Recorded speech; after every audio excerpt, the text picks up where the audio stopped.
네, 말레이시아 당국이 김정남 암살의 신경작용제인 VX가 사용됐다는 사실을 공식 확인했습니다. 이제 당국은 사망자의 신원 확인 작업에 나섰는데요. 네, 오늘 이 시간 송대성 전 세종연구소 소장, 이소연 뉴코리아 여성연합 대표 두 분과 함께 이야기 나눠보겠습니다. 네, 어서 오십시오. 예, 맞습니다. 네, 반갑습니다. 자, 김정남이 치사량 10mg을 넘는 VX 공격을 받아서 사망했다. 말레이시아 당국이 공식 발표를 했고요. 상당히 고통스러운 속에 사망한 것으로 전해지고 있습니다. 일단 북한이 이 VX를 갖고 있다는 의미라고 봐야 되는 거겠죠? 그렇지요. 그리고 왜 이것을 사용했느냐 하는 것은 인류가 아마 발명한 독극물 중에는 제일 강력한 걸 겁니다. 예. 이게 한 방 만약에 탄두에 이래 장착해서 쏘면은 12만 명이 이게 희생이 될 수 있는 그런 강력한 독극물이에요. 예. 그래서 이제 이걸 쓴 이유는 반드시 살해를 해야 된다 하는 그 지령에 따라서 많은 연습도 하고 시간을 걸려서 공작 차원에서 이것을 사용했다고 봅니다. 근데 이제 VX를 사용했다는 거 의미가 반드시 살해를 해야 된다는 것도 있겠지만 뭐 이게 아니어도 좀 덜 독해도 살해할 수 있는 영역이 있겠지만 이 VX가 사용하지 않고 정말 유엔도 사용 금지로 해놓은 이 독성 물질을 사용했다는 자체가 갖는 의미가 있을 것 같아요. 뭔가 좀 경고의 의미 이런 것 등에 어떻게 보십니까? 북한으로서는 이번에 김정남을 무조건 이번 기회에 살해해야 된다라고 아마 생각을 했을 겁니다. 그래서 이 VX 같은 경우는 그 일반 그 독가신 살인보다는 한 100배 정도의 효력이 있고요. 그러니까 우리가 늘 국민들이 잘 아는 청산가리 같은 경우보다는 500배의 효과를 봅니다. 즉 뭐냐면 자그만 그냥 잠깐 스치는 것으로 우리가 살해 위협을 주겠다가 아니라 무조건 살해하겠다의 목적을 뒀다라는 데 문제가 있고요. 또 한편으로는 북한으로서는 그동안 오랫동안 이런 그 화학 그 독성 물질을 연구해 왔고 이것을 통한 화학 무기도 지금 개발 중에 있기 때문에 분명히 이런 그 우리가 이런 화학 물질도 가지고 있다라는 이런 것도 한편으로는 시사하는 바도 있지 않나 싶습니다. 우리가 이렇게 이런 것까지 갖고 있으면 그 위협적이다라는 걸 보여주기 위한 네. 하나의 의미라고 볼 수 있다 이렇게 얘기해 주셨습니다. 네. 네. 말레이시아 경찰은 이제 VX를 어떻게 반입했냐 이거에 그렇죠. 대해서 수사를 하고 있는데 외교 행랑 이야기도 나오고 있습니다. 어떤 경로로 반입이 됐을까요? 뭐 어떻다 하는 건 단정적인 이야기는 그 경찰이 이제 수사 결과가 발표되어야 알지만은 네. 그렇죠. 가정은 두 가지를 할 수가 있죠. 그 지금 언론에서 이야기하는 것처럼 외교 행랑으로서 밀반입한 경우하고 예. 그렇지 않고는 말레이시아 현지에서 그 뭐 콘도를 사용했다 이러는데 거기서 원료를 가지고 와서 제조를 하는 방법, 이 두 가지를 사실 그 말레이시아에 있는 쿠알라룸푸르에 있는 북한 대사관은 어떻게 보면 공작 분실이라고 봐야 돼요. 네. 그러니까 여러 가지를 다 할 수 있으니까 그 두 가지 상황을 염두에 두고 지금 조사를 하고 있는 것 같습니다. 알겠습니다. 네.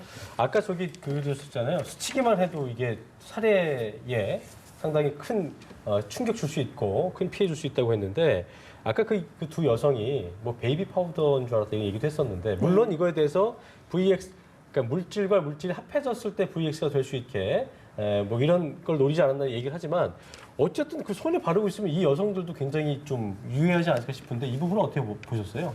네, 그죠. 그러니까 이 여성들이 김정남 암살 테러 당시에 손에다 묻혀서 손으로 김정남의 얼굴, 눈과 코 주변을 비빈 다음에 그렇죠. 바로 화장실로 뛰어가서 손을 씻습니다. 그러니까 이게 지금 뭐냐면 그 VX 같은 경우가 그 일본에서 이런 사건이 한 번 있었는데 네. 정말 그 몇 개월 기간에 그 치료를 해서 VX의 그 독성에 감염됐던 사람이 치료가 돼서 완쾌가 되는 경우도 나옵니다. 즉 뭐냐면 이 여성들이 손바닥에 VX를 바르기 전에 그 첫 단계에서 다른 어떤 물질, 즉 뭐냐면 이 여성의 손에는 독성이 작용하지 않는 어떤 물질을 먼저 일차적으로 바르고 그다음 VX를 했다라고 하면 바로 씻었을 때 그것이 독성으로 작용 안 했을 가능성은 있죠. 그래서 이 여성이 그때 당시 그 범행을 감행한 다음에 몇 번의 그 구토를 했다라는 이런 그 지금 그 발표도 나옵니다. 그렇죠. 예, 그걸 예. 봐서는 이 여성이 비록 손을 통해서는 흡입은 안 됐지만은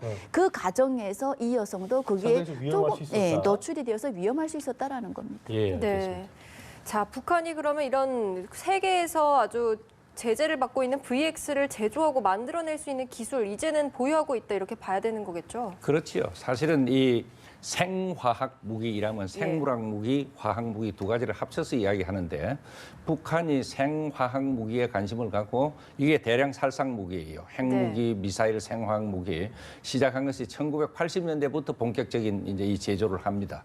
그래서 지금 알려져 있기로는 생물학 무기가 그러니까 병균, 뭐 디프테리아균 이런 게 12종이고 네. 화학 무기가 13종. 그래서 총 25가지 종류를 지금 만들어서 보관도 하고 그런데 이제 양이 굉장히 많아요. 예. 2,500에서 5,000톤 이제 충분한 그 능력을 갖고 있어. 그래 세계 3위라는 그런 그 강대국으로서 평가를 받고 있습니다. 그렇군요. 화학 무기에서요? 예, 화학 무기, 생물학 무기 합쳐서. 네. 그렇습니다. 이게 이제 사용이 됐다면 굉장히 치명적인 게 될 수 있을 건데 생화학 무기라는 게 보통 이제 뭐 핵이나 미사일과 결합을 했을 때 더 큰 파괴력을 가질 수 있다. 특히 실제로 이 VX 가스가 나왔던 영화가 있더라고요. 96년에 있었던 뭐 더 락이라는 영화에서도 네. 이거를 이제 그 나중에 범인이 쏘아 올린 장면이 나오는데 그것처럼 상당히 그 파괴력이 엄청날 것이다라고 예상이 나오고 있더라고요. 실제로 어떤 그 피해 규모를 상상해 본다면 어느 정도로 볼 수 있을까요?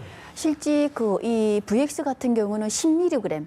그러니까 우리가 10mg이라고 하게 되면 정말 적은 양입니다. 네. 진짜 적네요. 정말 적죠. 그러니까 캡슐 하나에도 거의 뭐 안 들어간 이런 양인데 예. 그 양만 가지고도 정말 우리가 뭐 눈이나 코 같은 이런 곳에 살짝만 그게 우리가 접촉이 됐다라고 하면 예. 그것이 눈 점막을 통해서 호흡기를 통해서 들어가서 마비 작용을 일으키면서 바로 그 중독의 독성에 의해서 사람이 죽게 되거든요. 네. 이거는. 예.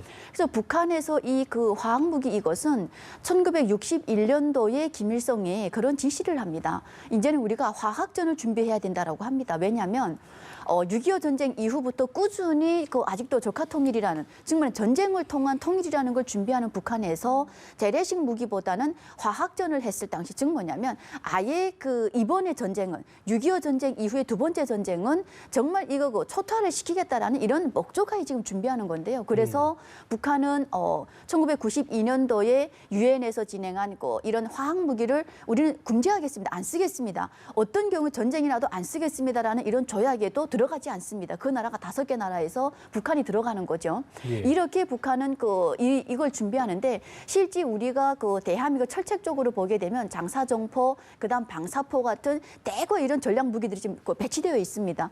여기에 우리가 이 VX 같은 이런 독성물질, 화학 무기를 거기에 우리가 넣을 수도 있다라는 거죠.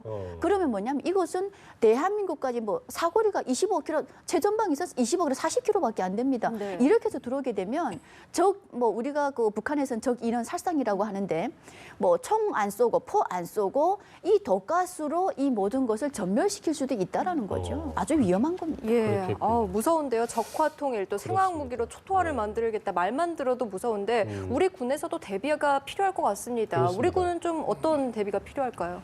군 말씀드리기 전에 예. 이게 어느 정도 위험한 거냐 예. 하면은 지금 한 5,000톤 정도 북한이 생화학 그 무기를 가지고 있다고 하는데 이게 만약에 탄두를 만들면은 얼마를 만드느냐 하면은 125만 개를 만들 수가 있어요. 4kg짜리 탄두를 125만 개. 한 개가 이렇게 날라오면은 사실은 12만 명이 아까 말씀드린 것처럼 희생이 되는데 네. 125만 개를 이거 전국으로 이렇게 한다 하면은 이건 그대로만 전멸되는 거예요. 그대로 놔두면은. 근데 이제 군에는 우리 군은 그 나름대로 대비책을 네. 이게 북한이 생화학 무기가 있다는 것이 어제 오늘 일이 아니기 때문에 상당한 그 대비책을 한미 합동으로 지금 하고 있어요. 네. 예를 들면 어떤 걸 하느냐 하면은 북한의 그 생화학 무기를 보관하고 있는 저장소가 있어요. 네. 그다음에 생화학 무기를 이렇게 사용하는 그 부대가 있습니다.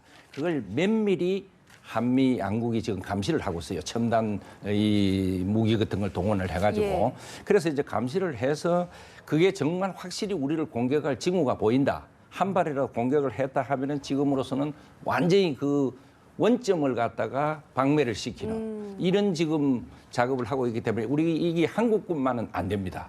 그래서 주한미군이 이게 또 필요한 거예요. 그래서 이제 그렇게도 하고 우리 군대 자체로는 만약에 그럼에도 불구하고 불시에 공격을 당했을 때에 여러 가지 그 훈련들을 갖다가 많이 하고 있어요. 한미 합동으로.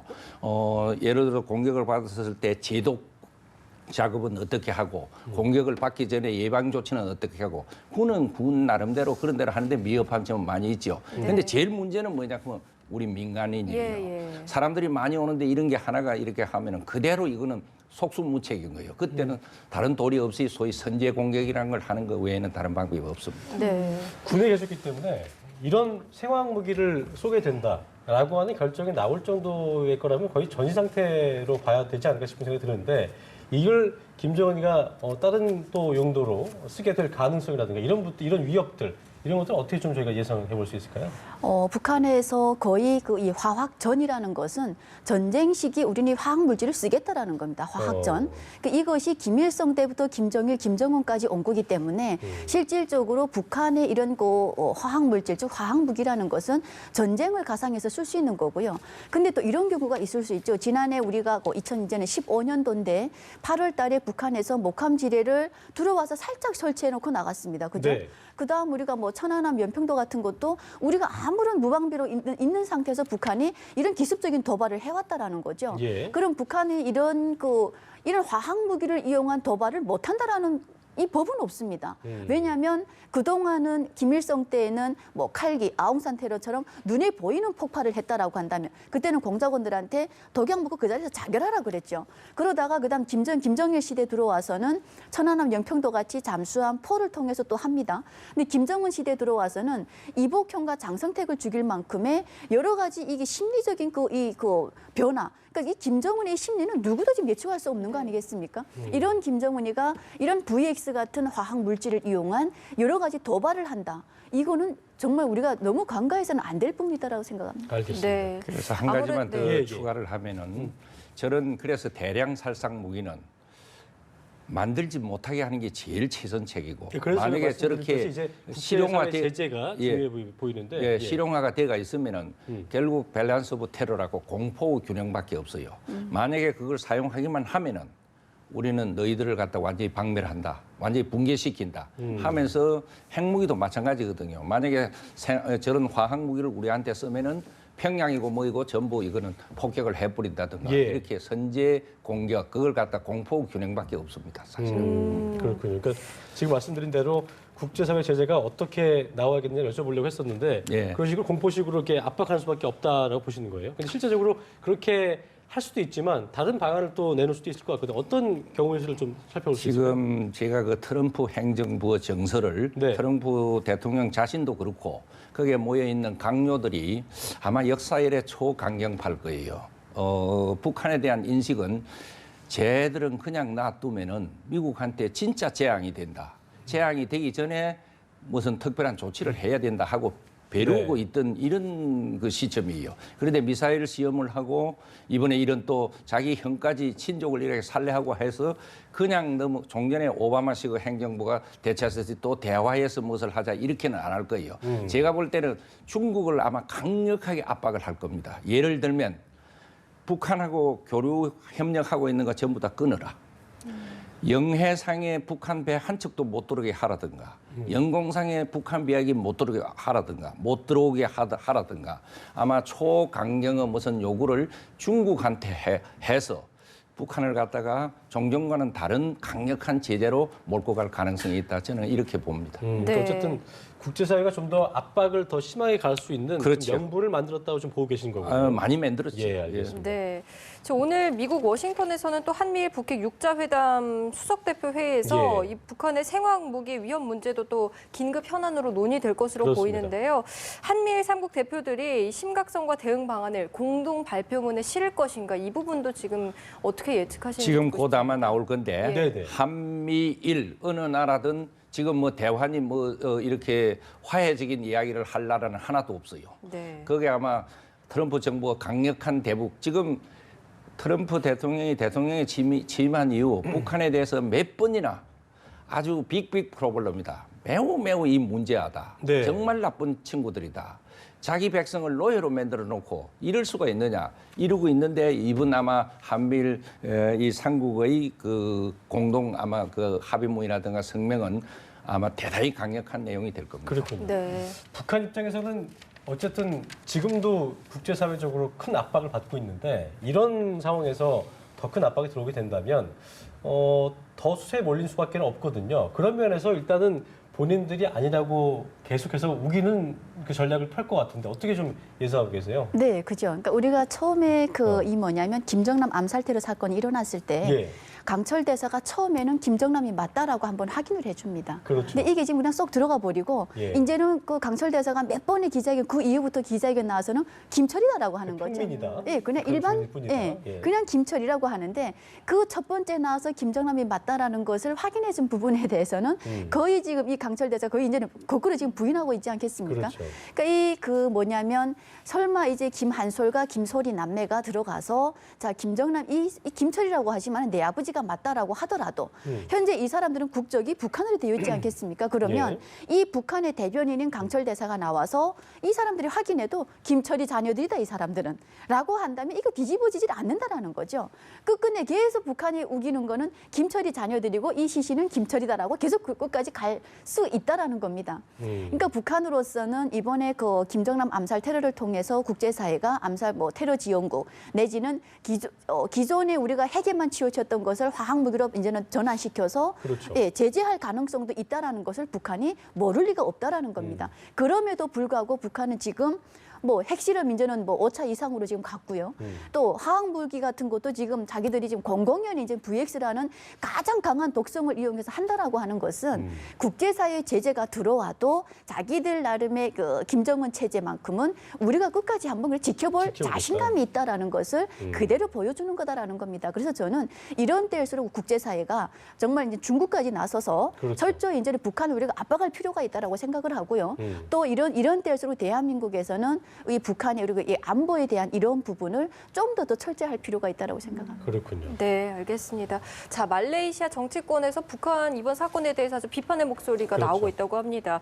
무려 44년 동안 북한과 좋은 관계를 맺었던 말레이시아가 지금은 단교 가능성까지 얘기하고 있다는데 어떻게 전망하십니까? 말레이시아 입장에서는 당연하죠. 예. 세 가지 면에서 말레이시아가 지금 대단히 화가 나 있는 것 같아요. 첫째는 43년간 다 북한은 로그 스테이트, 불량 국가다 어다고 버려도 우리는 그래도 친교국으로 했는데 그렇죠. 너희들이 우리나라를 이렇게 범죄의 어떤 무대로 활용하다느니 하는 데서 배신감적인 화가 나 있고 두 번째로는 그 주장하는 내용이 주 쿠알라룸푸르 북한 대사가 네. 이것은 말레이시아하고 한국하고 서로 합해서 짜고 하는 무슨 음모설을 자꾸 주장을 한단 말이야. 예. 그러니까 이건 너무 또 괘씸하고 세 번째는 수사 과정에서 정직하게 나오지를 않고 범인을 은닉해갖고 접촉을 못하게 한다든가 이런 종합적으로 봐서 그래서 이제 이 북한이 사실 그동안 어떤 도발을 하고 천안함 폭침이라든가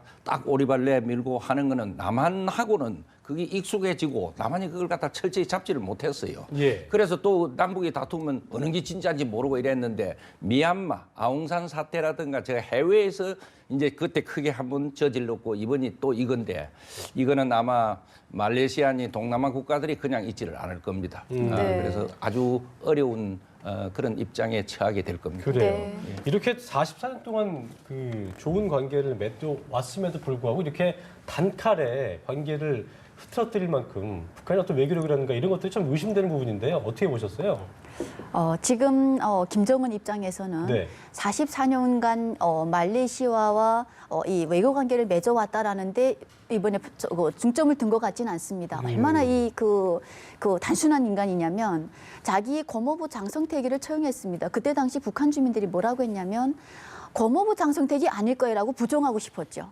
그래서 다른 장성택기가 있을 거다라는 말까지 나왔습니다. 근데 이번에는 자기 이복형 아니겠습니까? 그래도 아버지의 핏줄을 나는 이복형인데 이복형을 44년간 외교 관계를 맺어왔던 말레이시아에서 암살 테러를 했다라고 하는 것은 이건 누가 봐도 북한의 소행이다라는 거죠. 김정남을 설마 암살 테러 할 사람은 이 국제사회에 어느 나라가 있겠습니까?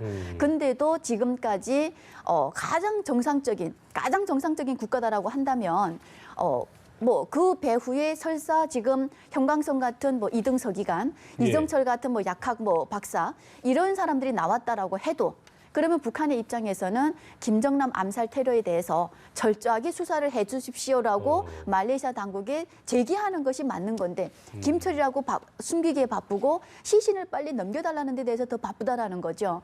그래서 이 북한은 외교 관계나 뭐 그 어느 나라의 그 체면을 안 봅니다. 안 보고 더욱이 김정은 체제 들어와서는 김정은은 거의 병적 증상을 앓고 있는 사람처럼 고모부와 자기 이복형까지 죽일 정도의 이런 망상과 뭐 히스테리 같은 이런 병을 앓고 있는 사람이 아닌가 싶어요. 그렇군요. 네. 자, 이제 김정남이 맞는가 이 김철이란 사람이 이제 확인 작업에 들어갈 텐데 부검을 통해서 우선 사망 원인은 확인을 했습니다. 그런데 이제 신원 확인 작업에 나서려면 유가족들이 입국해서 DNA 채취를 해야 할 텐데 유가족들의 입국 가능성은 어떻게 점쳐보십니까? 그 말레이시아 정부가 지금 말이죠. 수사하는 과정을 보면 대단히 지금 차원 높게 잘하고 있어요. 제가 종합적으로 보니까 세 가지를 강력히 목표를 두고 지금 몰고 가는 것 같습니다. 하나는 이것은 김철, 이름은 가명으로 이렇게 했지만 김철이가 아닌 김정은의 형 김정남이다 하는 걸 인정해라 하는 걸로 지금 목표를 삼고 있고, 또 하나는 이것은 그냥 무슨 심장 쇼크다 이런 게 아니고 살해한 거다 하는 것을 지금 증거를 보이려고 지금 몰고 가고 있고, 세 번째로는 유가족이 반드시 유가족한테 시체는 준다. 요 세 가지 목표로 지금 큰 줄기로서 가고 있는데, 그 이제 마지막 그 사항인 유가족이 어떻게 될 거냐. 이것은 중국이 마카오 이제 이러니까 중국과 관련이 된 거예요. 그런데 중국이 보니까 트럼프 정부가 들어서고 나서 상당히 미국한테 꼬리를 좀 내리고 이렇게 하는 것 같더니 이 문제만큼은 그동안 지난 수십 년 북한하고 중국은 특수관계니까 이게 보니까 슬슬 지금 비호를 하고 있어요. 그걸 만약 비호를 하면은 이 가족을 안 보낼 겁니다. 그렇지 않고 지금 비호만은 못하고 석탄을 갖다 전부 제재를 했다든가 어느 정도 괘씸한 면도 있고 다스리려고 하면 가족을 보낼 거예요. 그래서 그게 지연되고 있는 것은 중국 태도가 분명히 결정이 아직 안 돼 있기 때문에 그렇게 지연되고 있다. 저는 그렇게 봅니다. 유가족들도 나름대로의 어떤 그런 그 신원의 위협이라든가 신병의 위협이라든가 그런 것도 느낄 수밖에 없을 것 같아요. 그래서 어쨌든 그 입국 가능성도 보긴 해야겠지만 요원해 보인다라는 분석이 많거든요. 그렇지요. 그 부분 좀 짚어주시죠. 예, 그 신변을 보호하고 하는 거 그거는 사실은 뭐 중국이 신경 쓰고 말레이시아가 신경 쓰면은 말레이시아가 몇 분 보장을 했잖아요. 아무 그게 없이 이제 오라고 하는데도 그게 하는 것은 중국이 북한을 생각하고 이걸 보낼 것이냐 안 보낼 것이냐 아직 결정이 안 된 것 같아요. 알겠습니다. 자, 우리 그 어떻게 보고 계세요? 그 입국 가능성, 유가족의 입국 가능성, 이 부분은 좀 짚어주실까요? 지금 김한솔 가족은 북한으로부터 상당한 위협을 받고 있을 겁니다. 왜냐하면 그들이 지금 해외에 나와서 생활하고 있지만 현재 북한 국적을 가지고 있고 김한솔 엄마 이혜경 같은 경우도 현재 북한 여성 아니겠습니까? 그러면 그 이혜경이한테 지금 김한솔과 김소리가 문제가 아니라 그 부인인 이혜경이한테 자식들을 절대 보내면 안 되고 설사 보내는 경우에는 우리가 북한 내에서 이혜경의 가족들을 가만 안 냅둘 거다라는 협박이 가능하다라는 겁니다.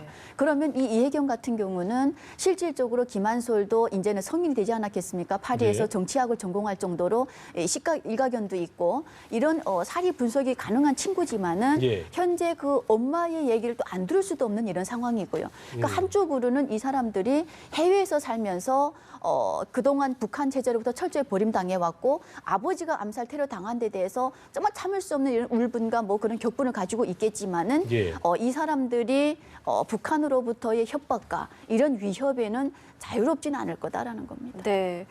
자, 이제 말씀하신 대로 시신을 유족에게 인도하는 과정, 또 유가족이 말레이시아에 입국하는 과정, 여기에는 중국의 입장이 중요할 것 같은데 그렇습니다. 중국이 어떤 입장을 취할 거라고 예측하십니까? 네, 우리 그 소장님께서 말씀하신 것처럼 중국도 지금 아주 상당한 그 고민을 하고 있는 것 같습니다. 그래서 네. 김정남 암살 테러가 나온 이후로 방송도 지금 이게 언론 이런 곳에서 지금 많이 안 다루고 있고 네. 그렇다고 지금 김한솔과 김소리 남매를 말레이시아에 보내서 정말 그들이 자녀 뭐 DNA 유전자 검사에 응해줄 경우에는 북한과의 그 관계는 끊을 수 없는 관계가 아닙니까? 그래서 그것 때문에 북한이 눈치를 볼 수밖에 없고요. 또 한편으로는 미국이라는 이 눈치를 안 볼 수도 없고 네. 그렇다고 지금 김한솔, 김소리 남매를 보내게 되면 거의 북한과의 관계는 끊어지는 거기 때문에 중국으로서도 지금 상당한 지금 고민을 하고 있을 거다. 네. 그래서 말레이시아 정부나 미국, 지금 말레이시아가 그 수사를 정말 저도 잘하고 있다고 보는데 예. 이 수사 과정에서 미국과 여러 개 몇 개 나라들이 아마 개입이 되어 있을 겁니다. 그러면서 중국을 한쪽으로 압박하고 있고 중국으로서는 지금 상당한 지금 고민을 하면서 어떻게 할 것인가를 지금 고민 중에 있지 않나 싶습니다. 네. 네. 이 김한솔이라는 친구가 이제 김정남 아버지보다는 좀 더 명석하고 또 학벌도 좋고 상당히 똑똑한 친구로 알려지고 있는데 그런 면에서 김정남이 이 김정은의 눈에 가시였다면 김한솔의 신변도 앞으로 계속해서 위협될 수밖에 없을 것 같은데요.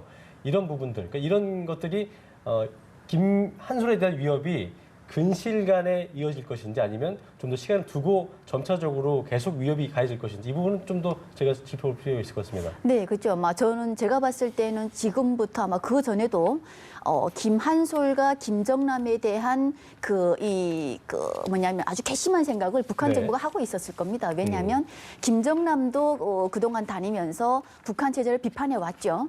또 김한솔 같은 경우도 자기는 북한을 3대 세습 좋아도 안 하고 북한은 분명히 독재자가 있다라고 예. 이런 얘기까지 합니다. 이거는 뭐냐면 이 친구가 분명히 이제는 이 서방 세계 자유문물을 맛봤고요.